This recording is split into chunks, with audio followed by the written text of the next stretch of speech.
ചോരുന്ന ഓരോ തുള്ളി രക്തത്തിനും വിലയുണ്ട്.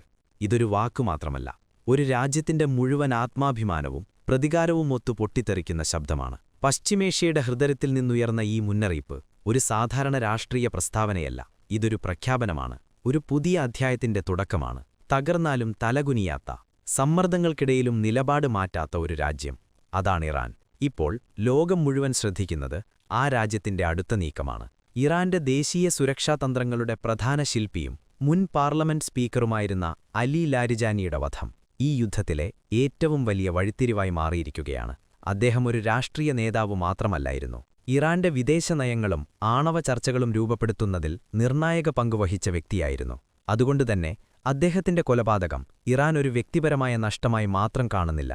ഇത് അവരുടെ ദേശീയ സുരക്ഷയ്ക്കെതിരായ നേരിട്ടുള്ള വെല്ലുവിളിയായി കാണുന്നു. ഫെബ്രുവരി അവസാനം മുതൽ ഇറാൻ നേരിട്ട ഏറ്റവും വലിയ ആഘാതമാണിത്. എന്നാൽ ചരിത്രം കാണിച്ചുതരുന്നത് ഇറാൻ ഇത്തരം ആക്രമണങ്ങളിൽ തളരുന്ന രാജ്യമല്ലെന്നതാണ്. 1979 ഇസ്ലാമിക് വിപ്ലവം മുതൽ സാമ്പത്തിക ഉപദ്രവങ്ങളും സൈനിക സമ്മർദ്ദങ്ങളും രഹസ്യ ആക്രമണങ്ങളും വരെ നിരവധി വെല്ലുവിളികൾ നേരിട്ടിട്ടും ഇറാൻ നിലകൊണ്ടിട്ടുണ്ട്. ഈ ദീർഘകാല പ്രതിരോധ മനോഭാവമാണ് ഇന്നും രാജ്യത്തിന്റെ ശക്തി. ലാരിജാനിയുടെ നഷ്ടം പോലും ഈ രാജ്യം ദുർബലമാക്കുന്നില്ല, മറിച്ച് കൂടുതൽ ഉറച്ച പ്രതികരണത്തിലേക്ക് നയിക്കുന്നു. ഈ പശ്ചാത്തലത്തിലാണ് പുതിയ സുപ്രീം നേതാവായ മുജത്തബ ഖമേനി രംഗത്തെത്തുന്നത്. പിതാവായ ആയത്തുള്ള അലി ഖമേനിയുടെ മരണശേഷം അധികാരത്തിലെത്തിയെങ്കിലും മുജത്തബ ഇതുവരെ പൊതുവേദികളിൽ പ്രത്യക്ഷപ്പെട്ടിട്ടില്ല. എന്നാൽ അദ്ദേഹത്തിന്റെ വാക്കുകൾ ലോകത്തെ തന്നെ കുലുക്കാൻ മതിയായിരുന്നു. ലാരിജാനിയുടെ ശവസംസ്കാര ചടങ്ങിനിടെ പുറത്തിറക്കിയ സന്ദേശത്തിൽ അദ്ദേഹം പറഞ്ഞത്, ചോരുന്ന ഓരോ തുള്ളി രക്തത്തിനും വിലയുണ്ട്. ഈ രക്തസാക്ഷികളുടെ കൊലയാളികൾ ഉടൻ തന്നെ വില നൽകേണ്ടിവരും. ഈ വാക്കുകൾ വികാരപരമായ പ്രതികരണം മാത്രമല്ല, ഇതവരുടെ ദേശീയ സുരക്ഷയ്ക്കെതിരായ നയത്തിന്റെ ഭാഗമാണ്. സ്വാഭിമാനവും പ്രതിരോധവും ഉറച്ച പ്രതികാരവുമാണ് ആ നയം. ഇറാനെ പലപ്പോഴും ഒരു സൈനിക ശക്തിയായി മാത്രം കാണാറുണ്ട്. എന്നാൽ യാഥാർത്ഥ്യം അതിനേക്കാൾ സങ്കീർണമാണ്. പശ്ചിമേഷ്യയിലെ ശക്തമായ മിസൈൽ സംവിധാനങ്ങൾ, വിവിധ രാജ്യങ്ങളിലായി വ്യാപിച്ചിരിക്കുന്ന പ്രോക്സി നെറ്റ്വർക്കുകൾ, ദശാബ്ദങ്ങളായി സമ്മർദ്ദങ്ങൾ നേരിട്ട് വികസിപ്പിച്ചെടുത്ത ആഭ്യന്തര പ്രതിരോധ സംവിധാനം, ഇവയൊക്കെ ചേർന്നതാണ് ഇറാന്റെ യഥാർത്ഥ ശക്തി. ഒരു ദിവസം കൊണ്ടോ ഒരു നേതാവിന്റെ നേതൃത്വത്തിലോ മാത്രമല്ല ഈ ശക്തി രൂപപ്പെട്ടത്. ഇത് ദീർഘകാല തന്ത്രപരമായ വികസനത്തിന്റെ ഫലമാണ്. ഇതിനിടയിൽ ഇസ്രായേൽ എടുത്ത പുതിയ തീരുമാനം സംഘർഷത്തെ കൂടുതൽ ഗുരുതരമാക്കുകയാണ്.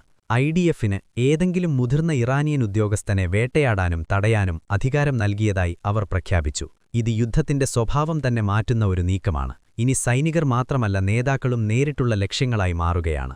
ഈ രീതിയിലുള്ള നീക്കങ്ങൾ യുദ്ധത്തെ കൂടുതൽ അനിശ്ചിതവും അപകടകരവുമായ ഘട്ടത്തിലേക്ക് നയിക്കുന്നു. അതേസമയം മുജത്തബ ഖമേനിയെക്കുറിച്ചുള്ള അനിശ്ചിതത്വം ഈ സംഘർഷത്തിന്റെ ശ്രദ്ധേയമായ ഒരു ഘടകമായി തുടരുന്നു. അദ്ദേഹം സുരക്ഷിതനാണോ, പരിക്കേറ്റിരിക്കുകയാണോ, അല്ലെങ്കിൽ സുരക്ഷാ കാരണങ്ങളാൽ പൊതുജനദൃഷ്ടിയിൽ നിന്ന് മാറി നിൽക്കുകയാണോ എന്ന ചോദ്യങ്ങൾ ഉയരുന്നുണ്ടെങ്കിലും ഇറാൻ അതിനെ ആത്മവിശ്വാസത്തോടെ നിഷേധിച്ചിരിക്കുകയാണ്. രാജ്യത്തിന്റെ ഔദ്യോഗിക വൃത്തങ്ങൾ വ്യക്തമാക്കുന്നതനുസരിച്ച് അദ്ദേഹം സുരക്ഷിതനും ആരോഗ്യവാനുമായിരിക്കുകയാണ്. നാഷണൽ സെക്യൂരിറ്റി മുൻനിർത്തി നിയന്ത്രിതമായ വിവരവിനിമയം മാത്രമാണ് നടക്കുന്നത്. പ്രതിസന്ധിയുടെ ഗുരുതര ഘട്ടങ്ങളിലും നേതൃസംരക്ഷണത്തിന് മുൻഗണന നൽകുന്ന ഇറാന്റെ സുരക്ഷാ സംവിധാനങ്ങളുടെ ശക്തിയും ക്രമശീലവും ഇവിടെ വ്യക്തമായി പ്രകടമാകുന്നു. പുറത്തേക്ക് ശബ്ദമോ വീഡിയോയോ പുറത്തുവിടാത്തതൊരു ദൗർബല്യമല്ല, മറിച്ച് കൃത്യമായ സുരക്ഷാ സ്ട്രാറ്റജിയുടെ ഭാഗമാണെന്ന വിലയിരുത്തലും ശക്തമാണ്. രാജ്യത്തിന്റെ സ്ഥിരതയും നേതൃസംരക്ഷണവും ഉറപ്പുവരുത്തുന്നതിൽ ഇറാൻ സ്വീകരിക്കുന്ന ജാഗ്രതയും കൃത്യതയും ഈ സാഹചര്യത്തിൽ ശ്രദ്ധേയമാണ്. ആകെക്കൂടി നോക്കുമ്പോൾ വിവരയുദ്ധവും പ്രചരണങ്ങളും നിറഞ്ഞ ഈ ഘട്ടത്തിൽ പോലും ഇറാൻ തന്റെ ആഭ്യന്തര സംവിധാനങ്ങളിലേക്കുള്ള വിശ്വാസവും നിയന്ത്രണക്ഷമതയും തെളിയിക്കുന്ന തരത്തിലാണ് കാര്യങ്ങൾ കൈകാര്യം ചെയ്യുന്നത്. ഇപ്പോൾ യുദ്ധത്തിന്റെ സ്ഥിതിഗതികൾ നോക്കുമ്പോൾ ഇത് കൂടുതൽ അപകടകരമായ ഘട്ടത്തിലേക്ക് നീങ്ങുന്നതായി കാണാം. ഇറാൻ പ്രതികാരമുറപ്പിച്ചിരിക്കുന്നു.